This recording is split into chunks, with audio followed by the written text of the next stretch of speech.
Good afternoon, everyone. I'm Eric Postel, former Associate Administrator of USAID, and your moderator for today. I hope that you had a good morning and good discussions at lunch. And so we're back to the discussion. I'm sure lots of people will keep filtering in, but I figure we ought to get going so that we have maximum time for this discussion. So, and welcome. And just as a reminder, if you prefer to attend or have in mind to attend the panel on how U.S. engagement in international development is crucial to maintaining security, prosperity, and freedom at home, then you need to be in that room over there. We won't be offended if you walk out. We won't be. And we won't be offended if you go back and forth. Instant polling numbers, right? So the basic structure for this that we put together is that we'll do a little housekeeping and setup in the beginning. And I've got a couple of questions each for our three esteemed panelists. And we're going to keep each of those replies to the 3 to 4 minute each sort of length in order to make sure that we spend a half an hour or more with your questions. So start formulating them, and we'll take them in batches and go with that. Let me briefly next introduce the speakers. Going down the list, to the left rather. To my immediate left is Dr. Emily Gustafson-Wright, who is a fellow in the Global Economy and Development Program at the Brookings Institution and a senior researcher with the Amsterdam Institute for International Development. Currently, Emily's work is focusing on effective delivery of social services, including challenges to scaling up early childhood development, education, and health interventions in developing countries. This research entails innovative financing mechanisms such as payment for results, public-private partnerships, and impact investing. So she's got a lot of experience on things that relate to today's topic about the need to diversify across funding sources. To her left is Dr. Renata Holland, who is Minister Counselor of Development for the European Union Mission to the United States. She's been working in development for more than 2 decades and has worked on a wide variety of issues. But for many years, she steered the relations of the European Commission with the member states as development actors. She's a specialist in development finance and aid and development effectiveness and has a lot of experience at the international level and at the European level in terms of financing the Addis Ababa Action Agenda and a variety of things. And then lastly is Daniel Wordsworth, who is the president and CEO of the American Refugee Committee. They are a Minnesota headquartered NGO that works with its partners and constituencies to provide opportunities and expertise to refugees, displaced people, and host communities. And Sid and I felt that first it was good to have someone who was not always in the Washington, D.C. Beltway, but also they've been experimenting and doing a variety of interesting things that I had a chance to see firsthand out in Minneapolis last year, but thought that it would be interesting for many of you to hear about some of the things that they're trying and working on. Daniel's been the CEO since 2009 and brings many years of humanitarian experience in the aid field to the American Refugee Committee, including 12 years with the Christian Children's Fund, where he was the VP for the Asia region based in Thailand.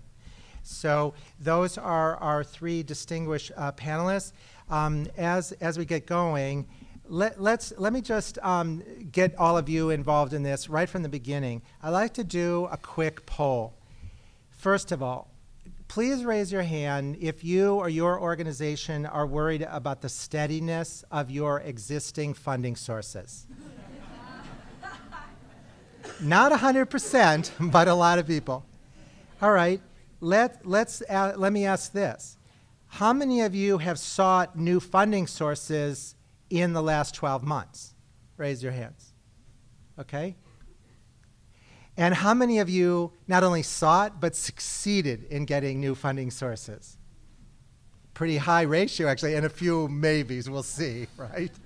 Okay, so that sets the stage a little bit. Let me just mention a couple other very quick things in terms of setting that stage. I mean, as you know, from the developing country perspective, a lot of developing countries have actually seen a real increase in the number of funding sources. You're thoroughly familiar with this, but they fall in the different buckets. Obviously, there's been an increased diversity in funding sources from countries on an official government-to-government basis. Then there's all the huge increase in private donors, both the mega organizations like Gates Foundation and Paul Allen's Vulcan and the Walton family and other people, but also groups of small donors, whether they're local businesses or faith-based groups or college students banding together and creating their own NGOs. And then obviously another bucket being private sector and its investment, and then in some cases the rise in domestic savings. You know how much on the ODA side, how much the numbers fluctuate in their degree of engagement. And Renata reminded me of, and I don't know if you've seen this or not, but the OECD just finished doing their accounting for 2016, which is granted backward looking, but it was a new peak in terms of ODA. But within that, you have a variety of fluctuations. You've got, of course, refugee spending becoming a bigger share and having bigger growth. And you see, therefore, that another thing, of course, that happened is that the flows to the least developed countries went down somewhat within that. So the total has some good news, but it also has challenges. And obviously, when we start looking forward, all those hands that went up and the first question, a lot of us are very concerned about what's happening to flows from a variety of places, including from the United States government, but not only from that, because the Netherlands funds, for instance, are dropping, but on the other hand, Germany is going up. So there's this whole churn, and then there's, of course, the China One Belt, One Road and a lot of massive infrastructure efforts. So there's a lot of things going on within the totals, But there are challenges also that I'm sure many of us all see, which is, for instance, OECD in 2015 said that at that time, 43% of the extremely poor lived in fragile states. But they're estimating that by 2030, it would be 62%. So a 50% increase. And then it starts getting to be a very interesting interplay with all these various alternative funding sources. Because you know very well that, for instance, in the private sector funds, the flows to DRC and Afghanistan, especially in non-mining areas, are quite different than the sort of private sector flows that are going to Kenya, Colombia, and things like that. And there are differences across the sectors, right? We see within infrastructure a lot more private sector appetite, say, for energy than for water for a whole host of reasons, or even within education, the differences between people wanting to invest in workforce development versus early childhood and things. So there's all kinds of things going on, and the intent today was to try to have some discussion with all of you and get some thoughts, get different perspectives about what's going on and what are some of the ways forward in terms of alternative funding sources, both for developing countries as well as for implementers, many of whom are here today. So let's get started with a couple rounds of questions for the panel. And let's start at a fairly macro level let me ask Renata how the EU sees the current situation. Renata, what in terms of how is the European Union looking at new financing streams, and what is the European Union hearing from beneficiary countries on this topic? Thank you, Eric. So first, I'm very grateful that you put this intro remarks that you have had in your programs a little bit into perspective, because the situation in cuts, it's really something looking from the domestic angle. And I would just like to add, in terms of European Union, we are steady in providing 55 to 60% of global aid, the aid that is reported to the OECD. It's the same. So last year it was 57% EU plus member states together, collectively US for 24%. If you look at the EU institutions alone, we implement a volume corresponding to 45% of what the US aid stands for. Also, there has been an increase in ODA collectively, but the increase was higher in the EU than on average among the OECD DAC donors. So then another element that was here in the program about in donor countries spending for refugees, yes, it has gone up, of course it has gone up in the European Union, but see this in the context of a bigger increase of ODA. Also, of course, the share of humanitarian assistance has increased, and this is a global phenomenon, and this is probably also true for the American aid. So, EU perspective for you. We are firmly looking at going forward in the framework of the Addis Ababa Action Agenda and the Agenda 2030. We have just adopted together with the member states what we call the European Consensus on Development, a revised version of what we had 2005. It's a common framework for how we want to go forward, because the Agenda 2030 is not only for the developing countries but also for ourselves.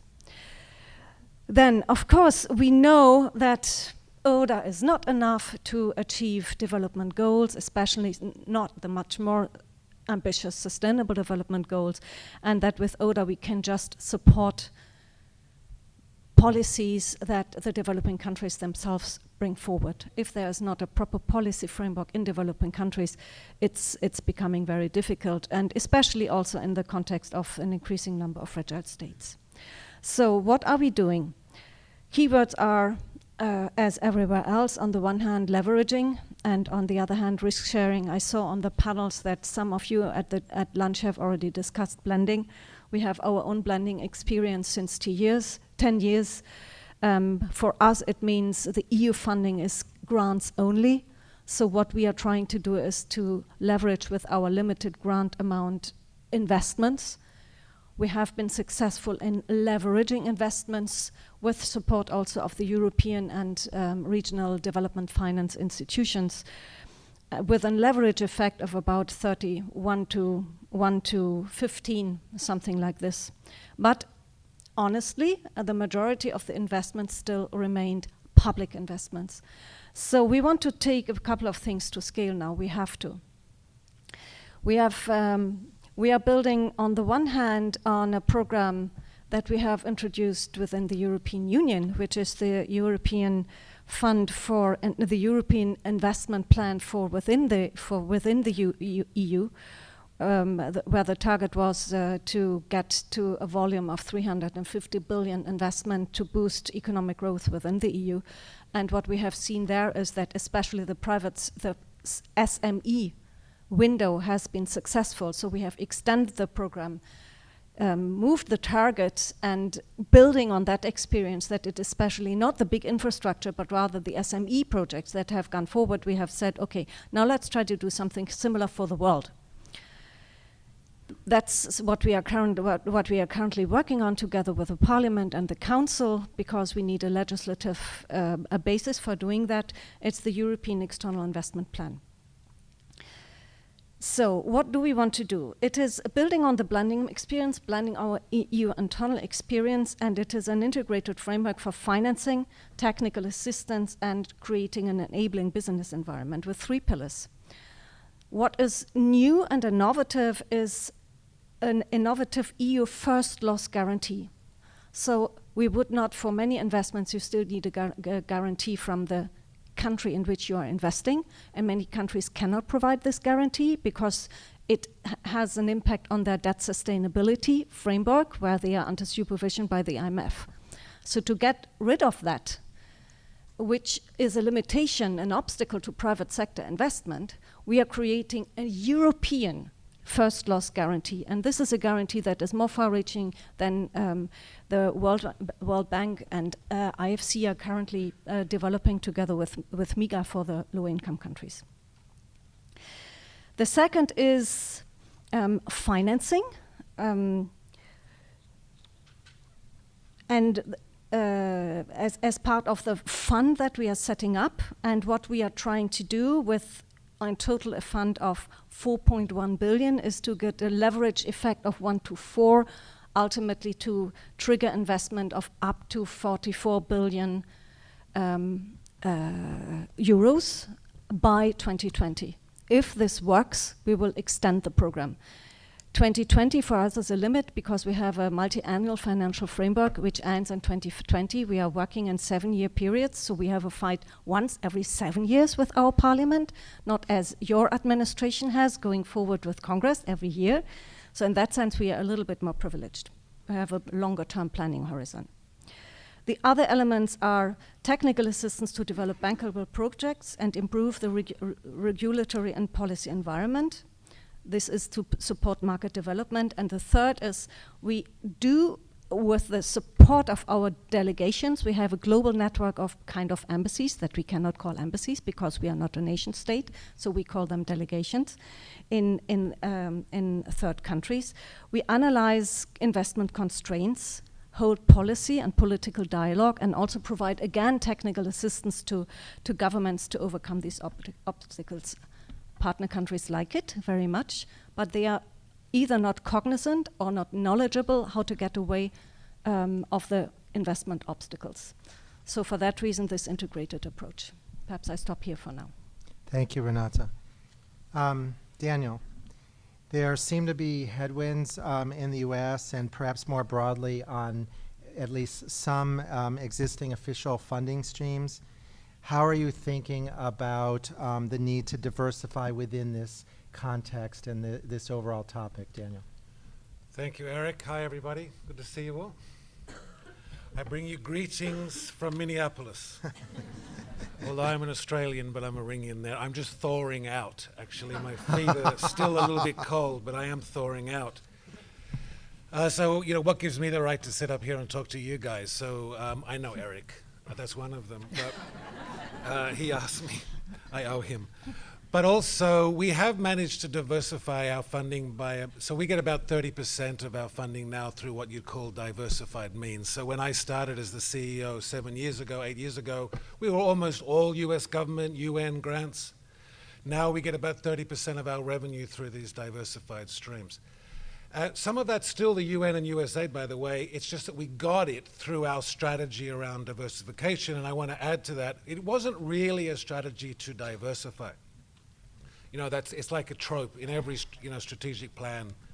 Goal 3, diversify your funding. Yeah. So, but the result of what we did was diversification, and it has worked for us. And we've been experimenting, as Eric said, with some different communities. So one was the Somali diaspora, and we started that. That was our first effort. We ended up winning the Peter F. Drucker Innovation Award based on the work with the Somali diaspora. We have been working, we're a secular organization, but we've been working really closely with the evangelical faith-based community in the US, right? That's been going great. We've done a social enterprise and we have impact investors. We're actually doing some really fun things right now about working with the private sector in countries like Uganda, right? So working with like coffee shops in Kampala, not Starbucks, yep. And we're also, if you've heard of this thing called Love Army for Somalia, I don't know if you've seen that viral thing going around. So that's funding for us, and that's like these like YouTube and Snapchat celebrities, right? I knew nothing about these guys. Turns out they've got like millions of followers, yep. And so we're working with them. So it's been going really well for us, but I'd like to make just a couple of just points as I do my thing. How are we thinking about this? So I've been thinking for 7 years that as an industry, the humanitarian and development, we needed seriously to be disrupted. Yep, my view. And I've been kind of hanging and waiting for it to happen, and so we've been preparing for it for the last 7 years. Turns out like disruption is much worse than I thought. Yep. Like I didn't realize how much I dislike the actor of disruption. Now I know what it's like to be like a taxi company. Right? Now I know what it's like to be the automotive industry. Now I know what it's like to be the retail industry. Now I know what it's like to be the theater and cinema industry, and I could keep on going. Turns out the disruption is fear-inducing. It's nerve-wracking. Yeah, I really wasn't expecting that. So I think in the face of disruption, the good news is we are like one of the last groups to be disrupted. So, and I mean that like the non-profits and everything, we've been hanging on for years. Yep. And here's how I know we're being disrupted. Finally, the big incumbent status quo actors are all looking panicked. And I've been watching for 7 years, and they've all been like smiling at these panels. Now, fear is in the air. So I think we got a choice. When you face disruption, when I've looked back on it, you have a choice. You have to go on the offense and the defense, but you better get it right. Now, what has happened is every industry that's being disrupted has always done it wrong. They go on the offense against who? The disruptor. And they go on the defensive about who? Themselves. They seek to protect the status quo. And they say things like, now's not the time. That's another sign that you're in disruption, when suddenly everyone's like, now's not the time. And believe me, I go to like things like this, and I'm on this conference call with 120 CEOs, and the most dominant phrase, now's not the time. And so what we're doing is the exact opposite. Of course, you have to go on the defense against some of the stuff that is happening. We have to protect the aid budget, the 150 account. We have to go on the defensive about the fact that we are, doing great things, and we're trying to protect millions of people. That's all true. But we must go on the offensive about it ourselves. What do we need to change? And honestly, if you're in this work and you're sitting there going, there ain't nothing we need to change, I mean, you need to get out more. Hang out with poor people and refugees. There's a reason why they're all like risking their lives on a daily basis to get away from us. So we're looking at it the other way. Don't worry, I'm getting to the end, Eric. So we are trying to embrace the disruption. We think this is the greatest opportunity we have had to find and reestablish our true north. That as a sector over the last 20 years, we have been obsessed with money. We call it growth and we call it scale and all this stuff. We've been so obsessed with growth, and we've used financial growth as a proxy for impact. And I've been doing this work for 20 years, and I now know it is not true. Just because we all grew fivefold, we did not get 5 times more awesome. Turns out that when you scale mediocrity, it's even worse. Yep. And then the seat at the table. I was there in the late 90s. We all wanted to be at the seat of the table of influence, but guess who got influenced? Us. I'm wearing a pair of jeans. I feel kind of guilty. I should be in a suit, right? So, desperate, but we were the ones that got influenced.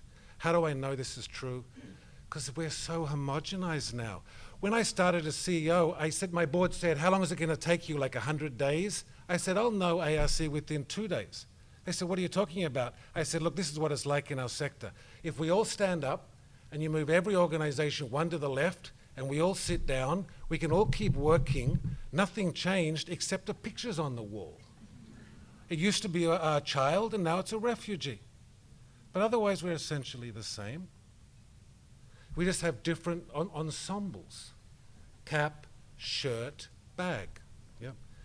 And so I believe this is a great opportunity for us. If we choose to go on the offensive about ourselves, if we challenge the status quo, and if we seek a moral true north, which is that we must find a way to create radically transformative value, and that is real substance. We need to recapture what quality means, and believe me, people will still pay for it. Eric. Thank you, Daniel. Emily, switching gears a little bit, you've spent 3.5 years researching social and development impact bonds. And it's gotten a lot of talk recently, mostly in high-income countries, but increasingly in low and middle-income countries. So I'd like to ask you a question about that. But before we do that, let's do a little poll about how much knowledge there is in the room already. So let me ask you 3 variations of this. Can you raise your hand if you have little to no, and we won't be taking names, if you have little to no knowledge about how impact bonds work and apply in developing countries? Okay. How many would characterize themselves in the bucket that you have some familiarity with them, but maybe not actually doing them? Okay, thanks. And lastly, how many of you are either experts on this stuff, or is your organization already doing things with impact bonds? A small number. Okay, fantastic.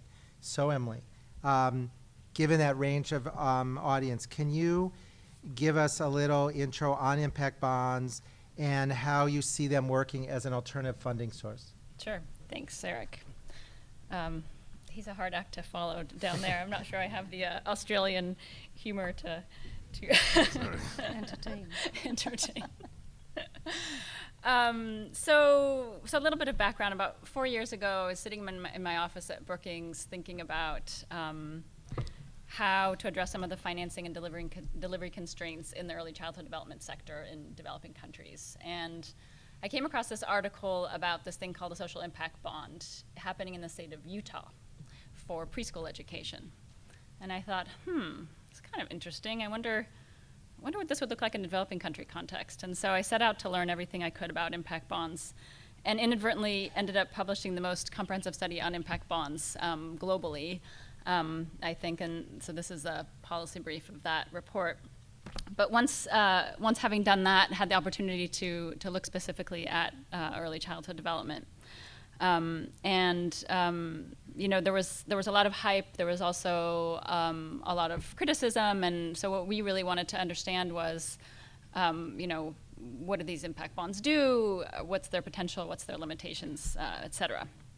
So I'll start off. As Eric said, there's quite a range in the audience. So I'll start off with just describing what an impact bond is. So I usually describe it as a marriage between a public-private partnership, results-based financing, and impact investing.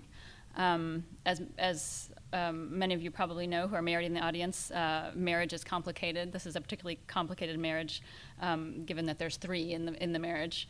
So how do impact bonds work? So in a social impact bond, or a SIB, investors, usually impact investors, provide upfront capital for a social service, say a preschool program or a job training program. And then a government entity at any level of government agrees to pay those investors back, their principal plus potentially some interest, if a set of agreed don't are achieved. If those outcomes aren't achieved, then the investors don't get paid back, or the outcome funders don't have to pay. In a development impact bond, or a DIB, instead of the government being the outcome funder, a third party, such as a donor agency, USAID, for example, the World Bank, or potentially a foundation or some combination of those, and potentially in combination with government, is the outcome funder. So did that make sense? So you have investors, they put up money to pay for a social service. These outcome funders pay them back if some agreed upon outcomes are achieved. So results-based financing, but there's upfront risk capital that's provided to these service providers. So as of today, there are 81 impact bonds in the world. 79 of those are social impact bonds, and 2 of those are development impact bonds. For the SIBs, all but 1 of them are in high-income countries. Just some basic facts. So there are 36 of them. There are 36 in the UK. There are 15 in the US. Most of them are in the employment sector, and then followed by the social welfare sector, where there are 24. So in 2015, the first development impact bond, or DIB, 2 DIBs were launched. One of those was in Rajasthan, India, for girls' education, and the second one for agricultural production in Peru. In March of this year, the first social impact bond was launched in a developing country. This was for job training in Colombia. So besides those 3, the Peru agriculture, the India girls' education, and the job training in Colombia, There are about 30 impact bonds that are in design phase in developing countries. We're currently working on a study that we will launch in the margins of UN General Assembly, looking at the early learnings from impact bonds in developing countries. Another interesting fact is there are several multilaterals and bilaterals that are engaged in this space. USAID, for example, is doing some work, some early work, looking at maternal and newborn health. Another one looking at WASH. The World Bank has an impact bond that's in development for job training in West Bank and Gaza. Don't ask me why they started there. It seems like a very complicated place to start. And also looking at something for infant and maternal health in Cameroon. The IDB has been very actively engaged in the space. They currently have 4 impact bonds that are in the pipeline. And then the governments of Belgium and Switzerland have also been engaged. So we can pause there and we can come back. Yeah, but let me just ask a very fast follow-up for 15, 20 seconds is, what aspect of them do you think brings new capital as opposed to taking the existing capital and it's just being delivered in a different way? Sure.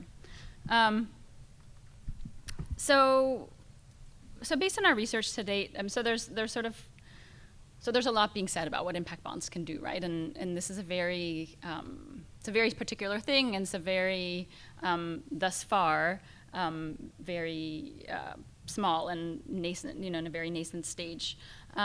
So the way that we look at impact bonds is that it's more about getting more bang for your buck than more buck.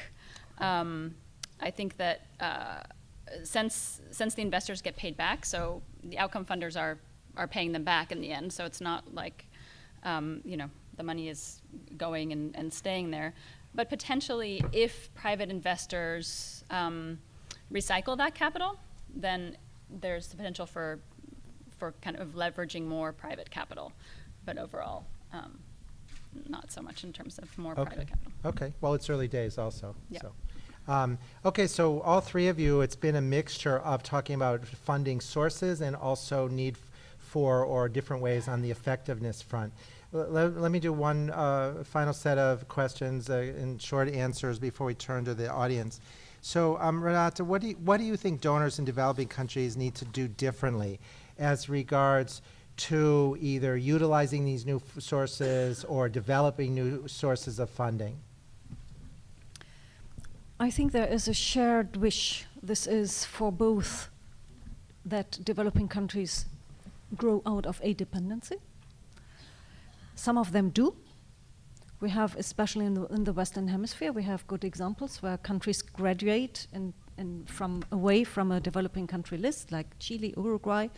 This is great, but these countries don't yet consider this a success, which is amazing, because they think they are losing something. So we need to see as donors, what can we now provide as support to their future? It doesn't need to be money. It can be advice. It can be sharing best practices. The second thing is, as donors, what we need to see that we have to do with a variety of developing countries, some of which are, from a European perspective, richer than some of our EU member states. Bulgaria is poorer than Angola. Only in Angola, we have human indicators that are so bad that they are probably still a least developed country or something, or a low-income country. So there is not a poverty, but an inequality problem. So again, perhaps we do not need more money, but do different things. The third is, if countries want to grow out of aid dependency, they need to look at where the biggest potential of getting money is, and this is within their own borders. This is about the negative income, how to avoid the illicit financial outflows, especially Africa, how to build up good tax systems, how to do responsible expenditure planning. So this is something that we have brought together in the concept of collect more, spend better, We work together as European Union with a number of actors on all kinds of initiatives. Some are political policies, some are technical assistance. We work a lot through the IMF to provide support for good financial management. We do this in policy dialogue when we go out with budget support. We provide a lot of budget support. We also do it in very difficult situations, like in fragile situations. We have in that context we call this state building contracts to help countries that are coming out from a crisis to re-establish operational functions in the state, basic services to be delivered to the poorest, especially in the health and education sector. We have seen that this is very much, when we go out with budget support, this is very much results oriented. We can now see it where we have this close supervision and policy dialogue that especially in the state building countries, from a macroeconomic, from a financial monitoring, and from a poverty eradication point of view, we are doing the right things with these budget support operations. But it's nothing that smaller donors can do very well, because you need a lot of expertise and monitoring capacity in your own administration to do that. Perhaps I stop here for now. And perhaps just one thing, coming back to this, what we also need to see is exactly how we target our aid to the more and more fragile, complex, long-lasting crisis situations around the world. Also, how do we get the Somali diaspora to channel their money back into Somalia, or perhaps open a restaurant or a basic little enterprise there, if they are happy to go back into their countries, because they are definitely more apt to take up much more risk than any of our European or American countries. We have been, that's again shaking up, huh? Yeah. We haven't been looking into investment opportunities out there in many countries. The Chinese have. I mean, they have taken high risks to develop private sector in many parts of the world. They have gone where none of us wanted to go as investors. And there I'm talking about also a private sector development. So Daniel, that's the perfect intro for you to maybe you could talk about, you listed some of the different things you've been experimenting with and things. So what have you learned from that, and what do you think would be helpful for the audience to know from your experience? Well, I can give like 4 broad insights that I've picked up after trying to do this. These are all things I didn't know, by the way, in the beginning. It's not like I brought these in. But I really, maybe I knew some of these things, but so here's the first one. And if I could say one thing, and I got an aeroplane and I could like do one of those sky things, I'd do this one. Yep. It's not about us. It's all really not about us. Yep. Whether you're dealing with a refugee, it's kind of about them. Yep. But also if you're dealing with a new actor, Somali diaspora, a business person, someone from the, they don't really care about you. Right? They care about the refugee or the poor person you're engaged with, and they care about their own ideals, and they care about the dent in the universe they want to make. We're just a channel and a vehicle for that. Little secret, that's why nonprofits exist, by the way, just saying. But so I play this game whenever I hear INGO people talking, right, which is my family. I play a game where I keep track of how many times they say the name of their organization. Yep. My record is 17 times in 5 minutes. Now I will say there's one organization, you can ask me privately, that always wins. Based in Atlanta. Like, I wonder whether they get trained on this. Yep. But the number of times, have you ever looked at the Twitter account of your average INGO? Like, it is like an explosion of logo. Yep. So the problem with all of this is people can't see themselves in what we are doing. They can't see themselves. We talk about results a lot. Results are like your child's photo in a yearbook. You know when you get a yearbook?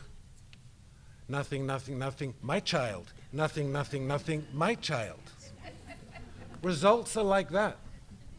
New actors are like that. I want to be involved. I don't care about that. I don't care about that. Where's my bit? It's not about us. Second thing, we need to just like reboot the fact we live in an abundant world. We have been all working in places of such scarcity for so long that we have forgotten how huge and amazing and fantastic the world is and how full of abundant resources it is. Yeah. We have become like drowning people. Yeah. I find it hard to partner with any other counterpart non-profits. Why? Because it's like swimming up to a drowning person. The only difference is they're going to lift my wallet, right? Like I can't partner anymore. Because at every instance, I'm going to be like screwed over some money.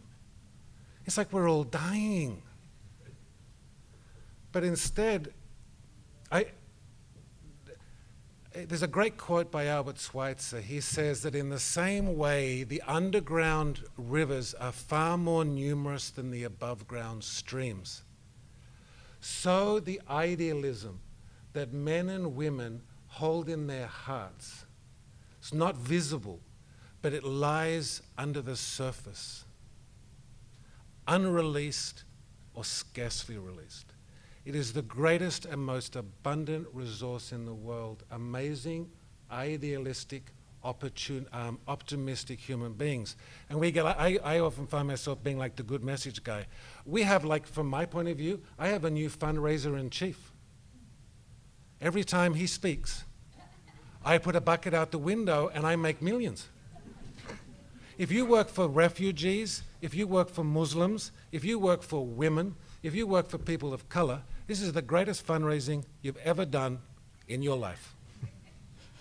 Because people are saying, I'm not like that. Third thing, in our sector, particularly the nonprofit sector, we are like Blanche Dubois. So what do I mean, from the streetcar named Desire? We exist on the kindness of strangers. Why can't we be more generous ourselves? Our opening move should be to give freely ourselves. We think there's a crisis of trust going on, and there is, but you know who's got the trust problem? We have. We don't trust and allow everyday people to get involved in what we do. We think we're the experts, we think we're the professionals, and we think we put up a window and we give them transparency. But what they want is a doorway because they want to be involved, because we have the most fun job ever. And they want to be involved. But we put up windows and we block people out. And the last thing that I would say is this. They want to, when they come in, they want to engage in real and meaningful co-creation with us.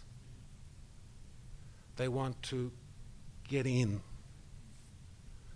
And they want the end result to be visibly representative of who they are. People are generous. They're happy for it to be representative of who you are too, but they want to see themselves again.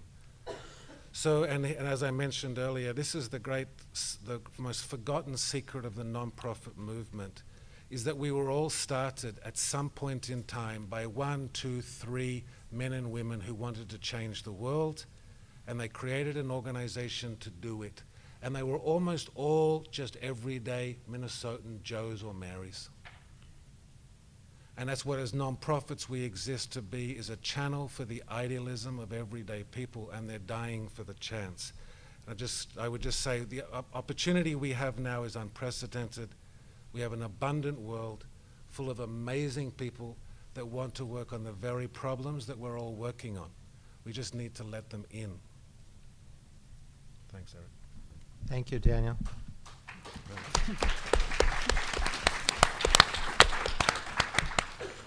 So Emily, final question on the impact bonds. Can you go a little bit more on the benefits and Sure. way forward? Sure.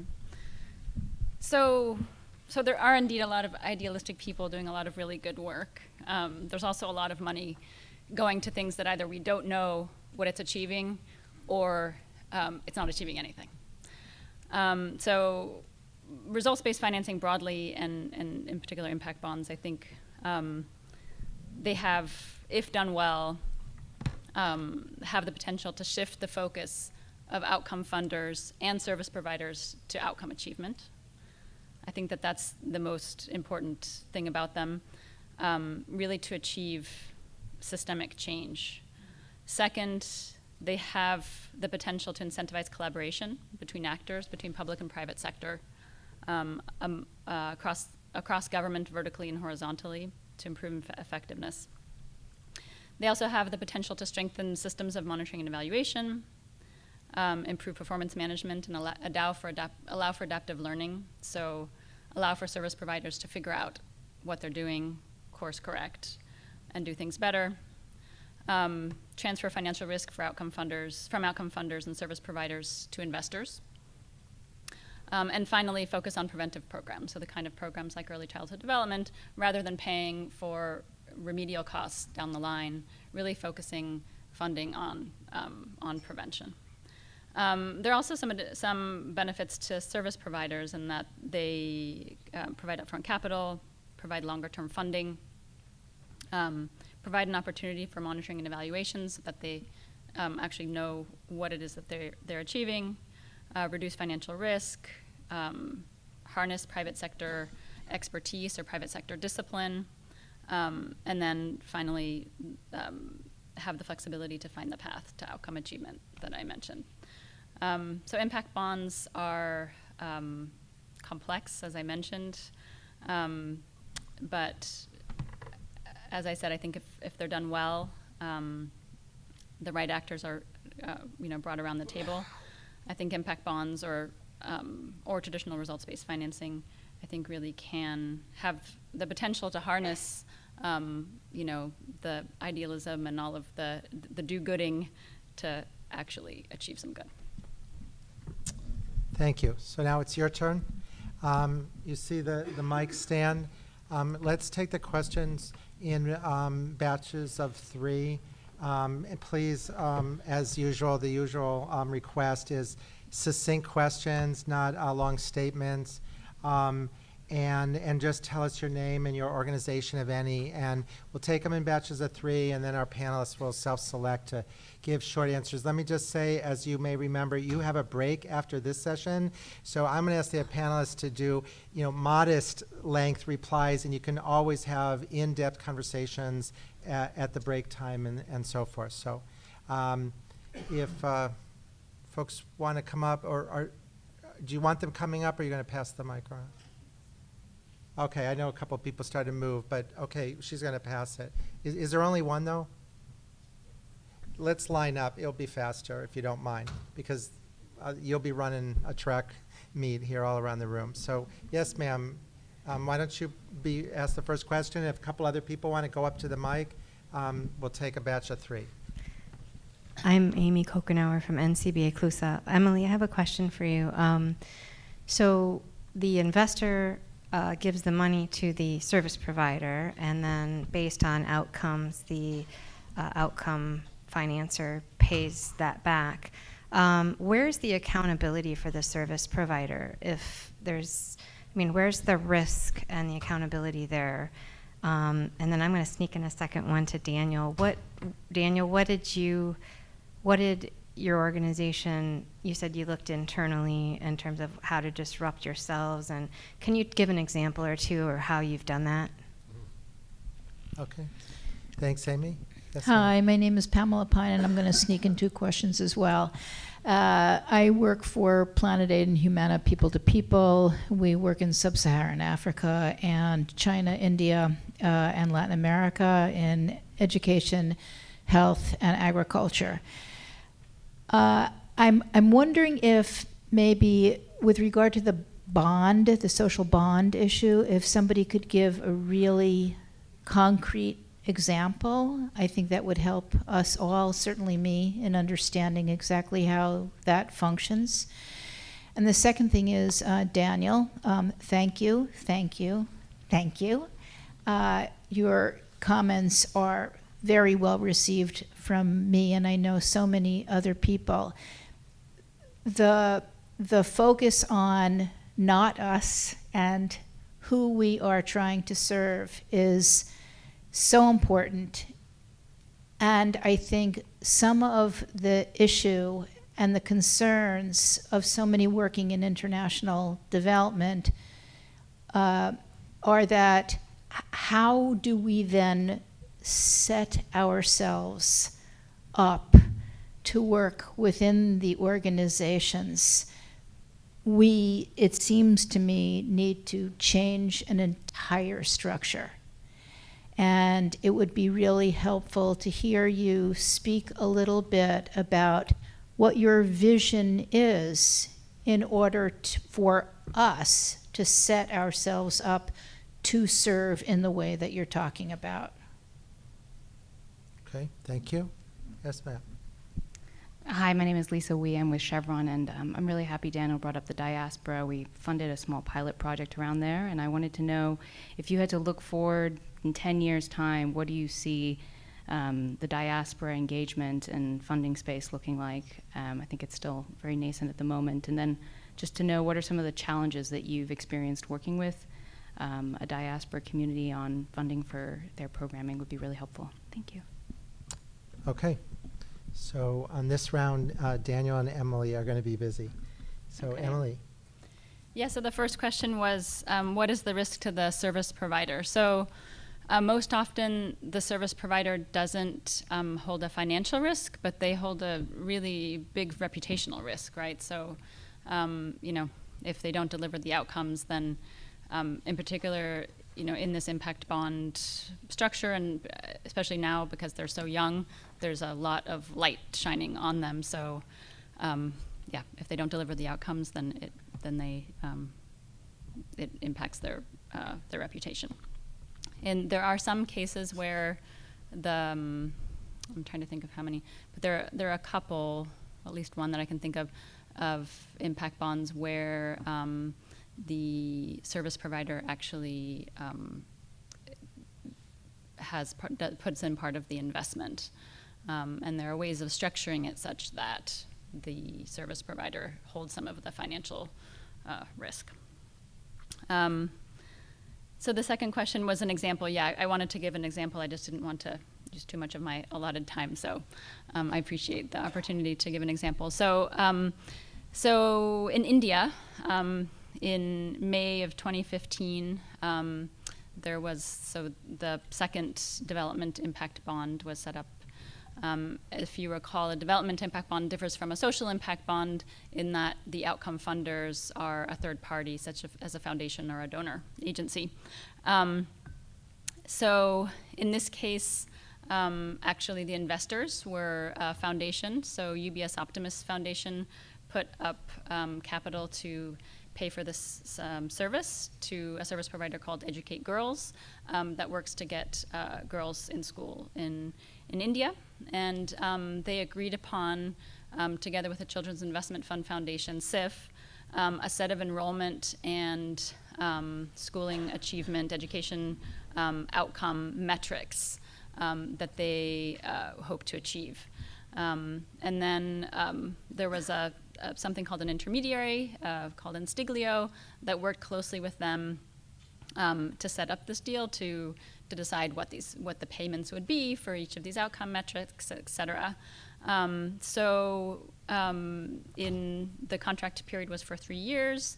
So in one more year, then if they've achieved those outcomes, then Children's Investment Fund Foundation will be paying back UBS Optimus their principal plus some interest. So an important part of this story is that, you know, originally this was conceived as with the idea that there would be some savings from not paying for sort of remedial education or you know, some kind of remedial services. And the first impact bond was established in the UK for reducing prison recidivism. So you had all of these young kids going back into jail, back into jail, back in jail, and that's of course very costly to society. And so the idea was, you know, focus on a program to help these young inmates turn their lives around so that they don't end up back in the prison system, thereby saving thereby resulting in fiscal savings. And this is what the model is set up mostly in high-income countries. It's a little bit harder in low and middle-income countries where those remedial programs don't exist, but still possible. So basically, that's how it works. Happy to chat afterwards or to provide other examples.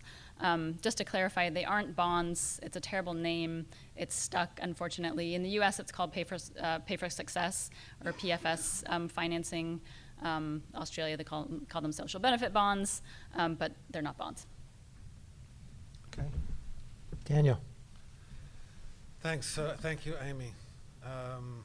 The question for me was, as we looked internally, how do we disrupt ourselves? And I was like madly writing, so I missed other people's names. So when I get there, I'll ask for those. But so obviously, you would have picked up from me. I went on the warpath about our name and our logo and things, right? So we, like even in our direct mail, we're never allowed to use our name more than once, right? And if it's in the letterhead, that's it. You got your one.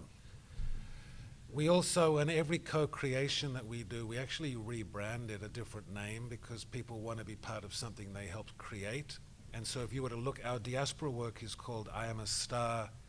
Our social enterprise is a silly. We're doing a new accountability system called Kuja Kuja. So every time we do a co-creation, we actually rebrand it.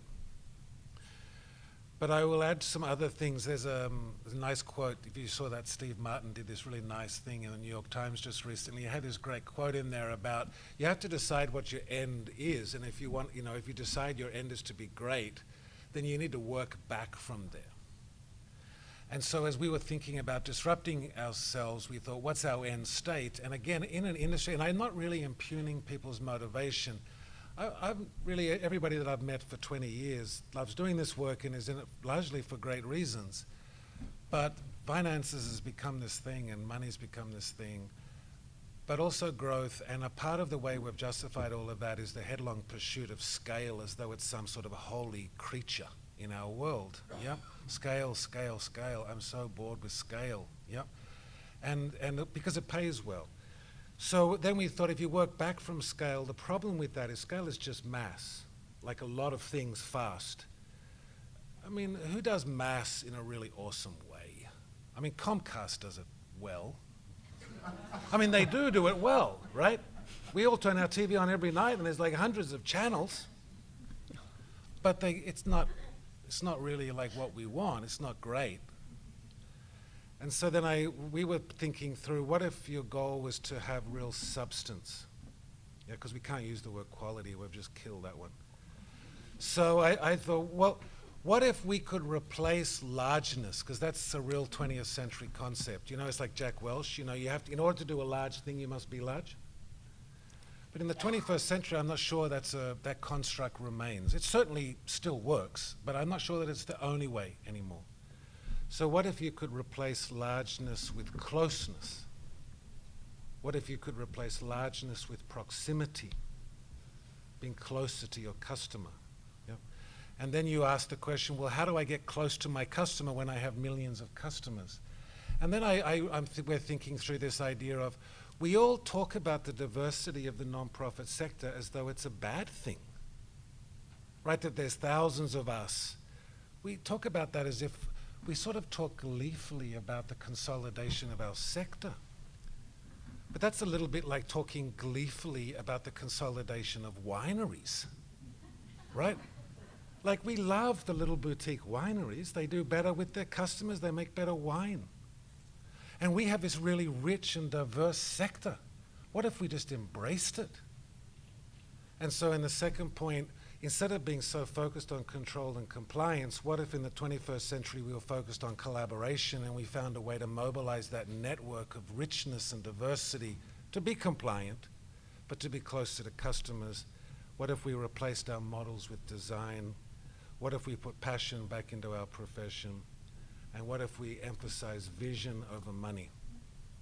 So that's the sort of, we're working back from there. And so we do some things like, we set a goal in one project that my daughter must be able to use all the stuff on it. So if we're going to deliver water in Eastern Congo, if my daughter can't drink that water, back to the drawing board. And we created clinics, and if I wouldn't let my child use that clinic, back to the drawing board. That's been a real disruptor for us. And we're working on transparency now. We figure if like Netflix can do this, and if Uber can do this, why can't a refugee do that? So what if we allowed a refugee to rate us on every service, and what if we made that fully transparent? And we're doing that one right now. So then there was the question about internally or any organizational structure type things, and then the question about the diaspora, some of the challenges on those. Yeah, so on the vision question, I'm sorry I missed your name. You sort of heard me saying my thing, right? So that's really what we're trying to do. That is the vision. Yep.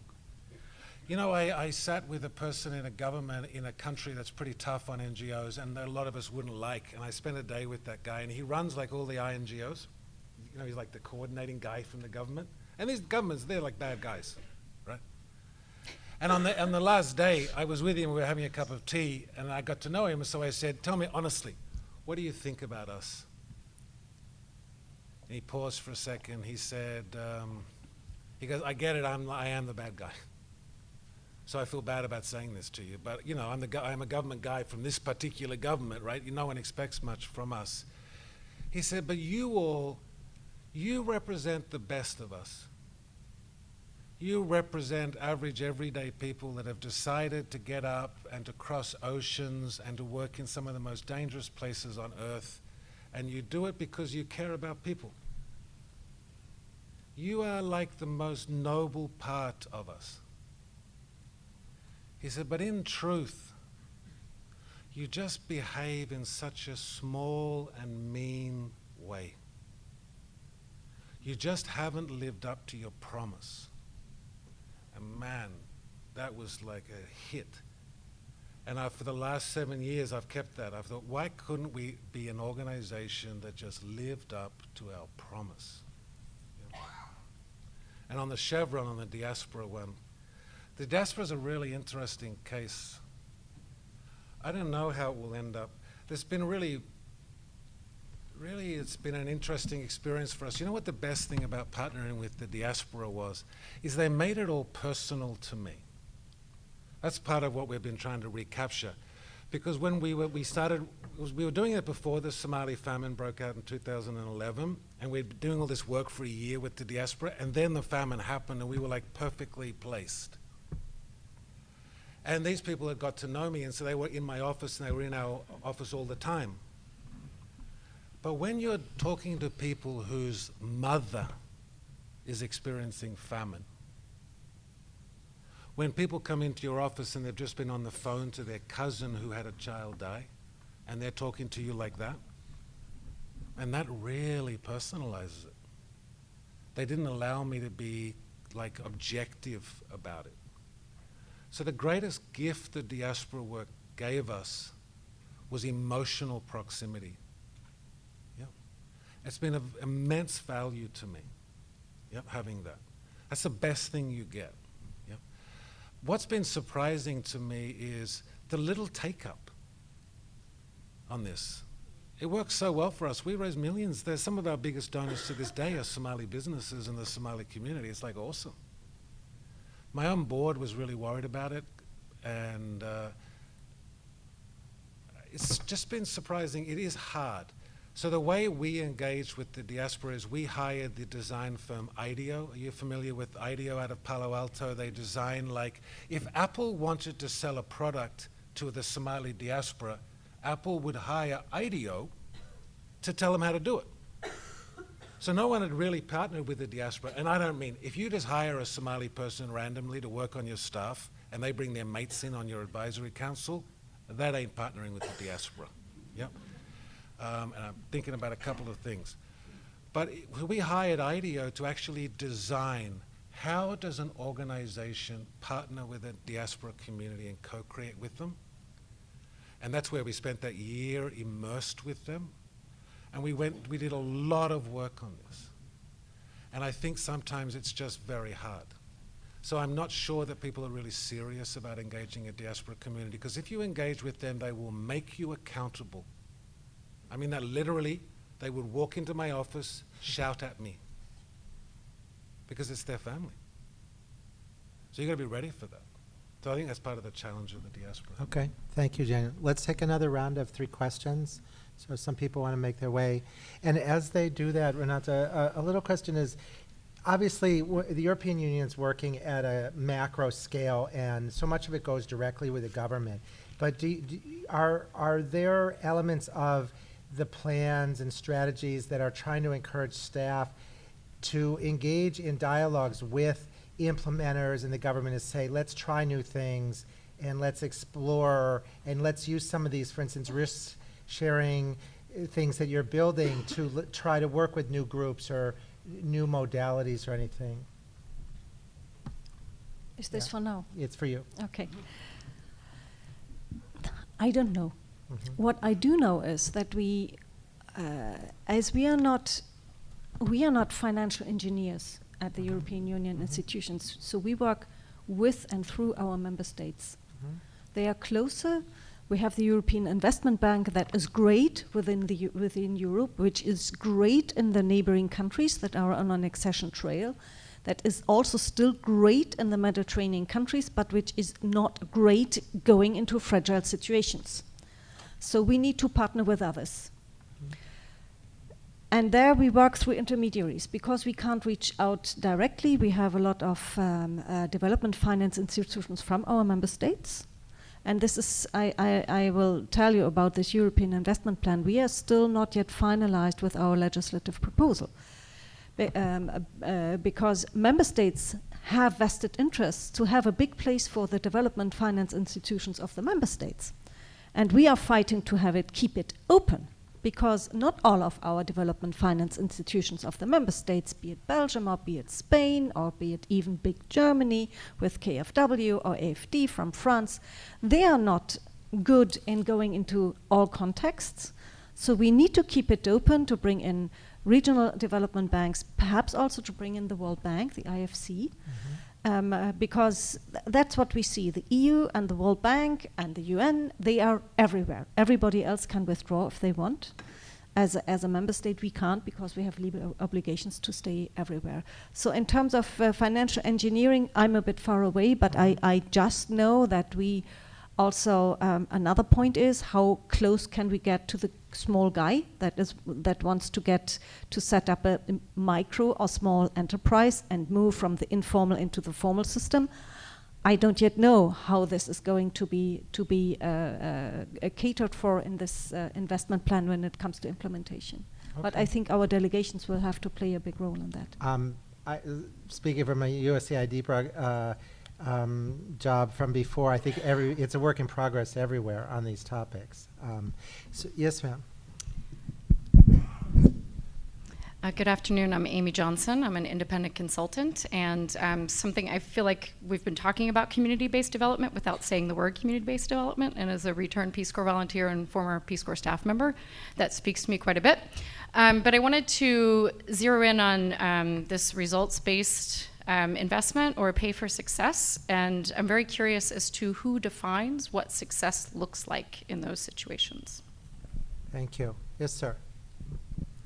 Hi, Peter Levine with Apt Associates. I'd like to come back to the sort of the question that Eric posed at the beginning about how many of us have sought successfully or unsuccessfully to diversify funding sources. And if I might ask the panel, and perhaps yourself as well, Eric, given your experience, for some practical advice to those of us in the room in terms of seeking alternative sources of funding so we can do the work that we do to help the refugees or the entrepreneurs or others. And specifically, perhaps for Ms. Renata, if U.S. firms are interested in participating in EU-funded programs, do we need an EU partner? That aid is untied, but in practical terms, that gets complicated at the country level. Perhaps, Eric, what do we see now in terms of foundations? What different perspectives do they bring?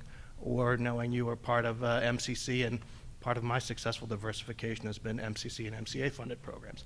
How can the implementers in the room perhaps approach that with a slightly different mindset, perhaps assuming that many of us have come from that USAID perspective that you bring as well? Thank you very much. Thank you. Okay, Emily? Sure. So the question was, who defines what success looks like? And that's a really good question.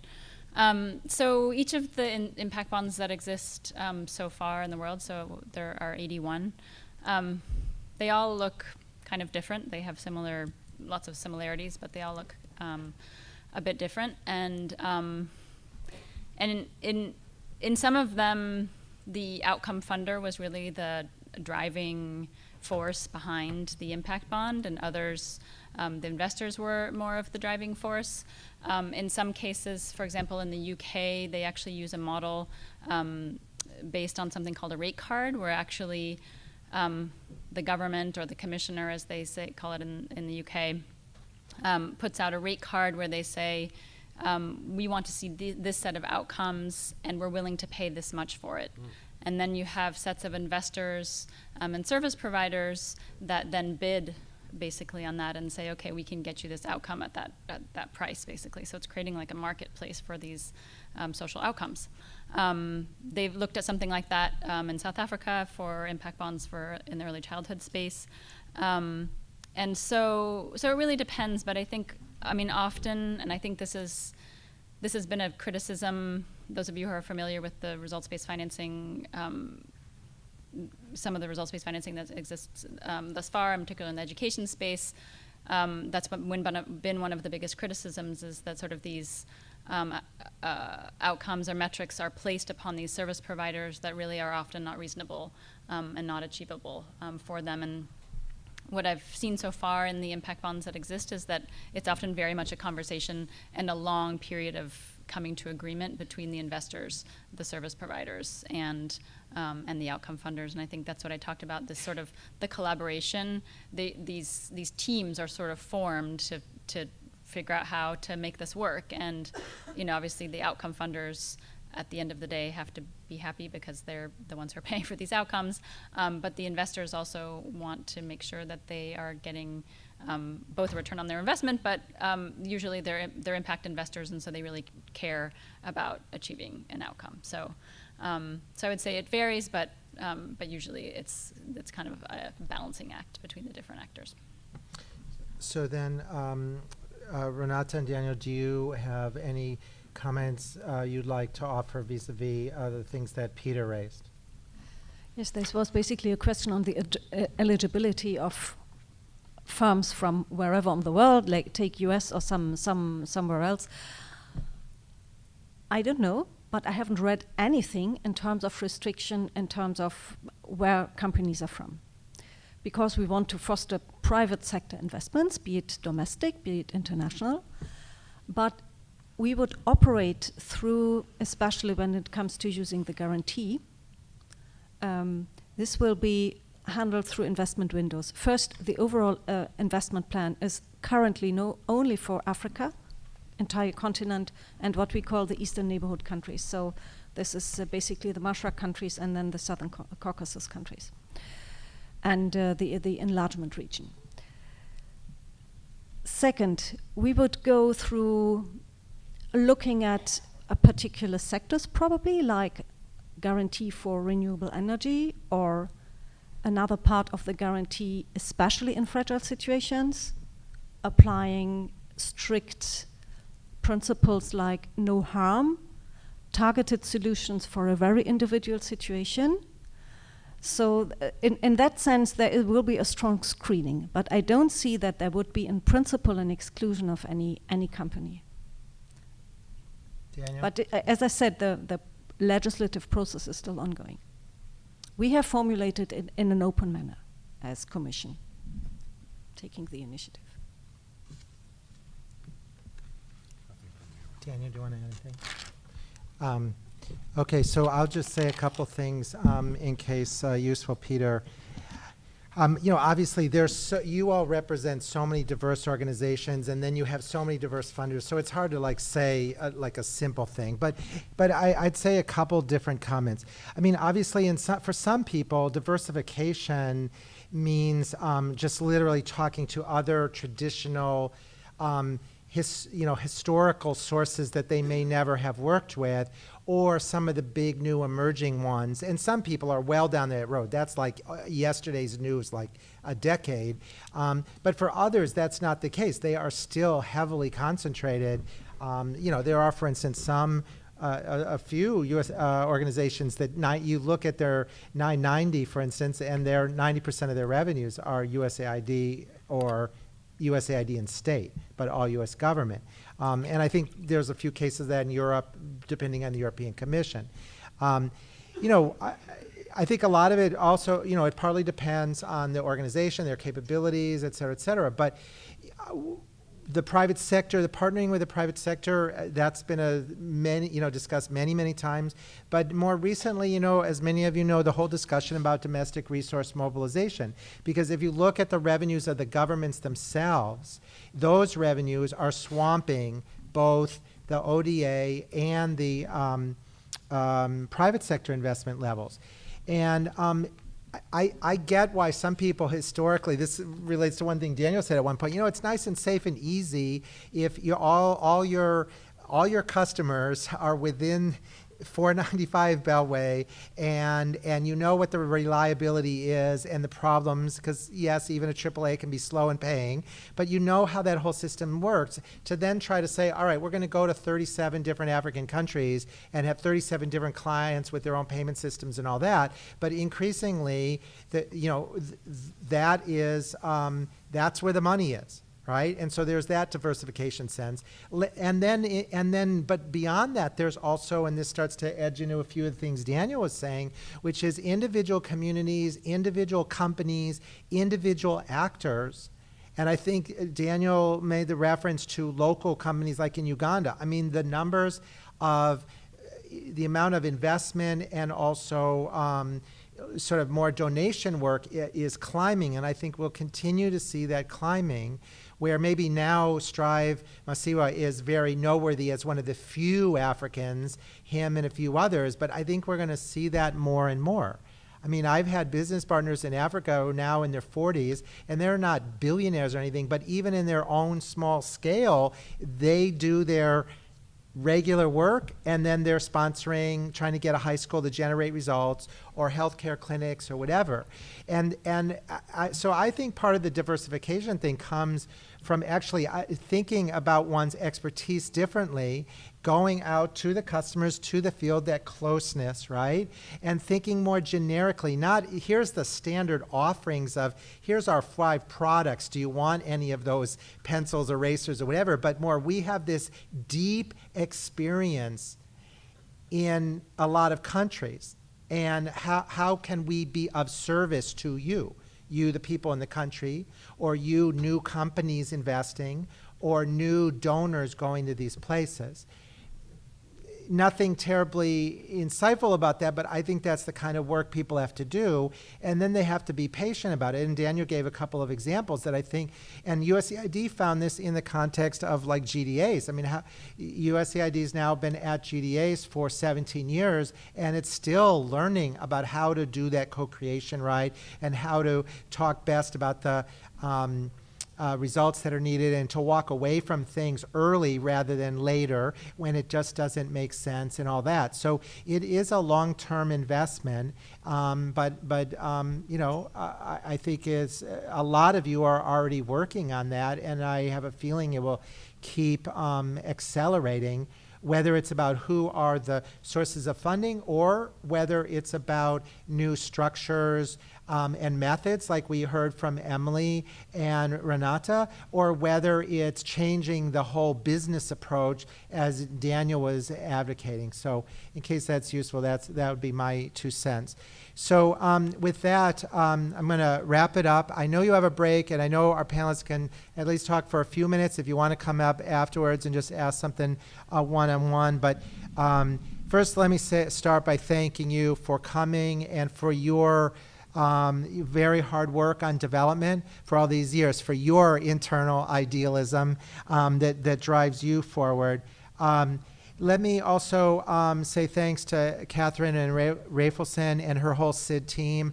It takes a lot of work to do all this stuff, and they were trying to design and work on all of these sessions, so we owe a big thanks to them. And last but not least, please join me in thanking Renata, Emily, and Daniel for participating on this panel.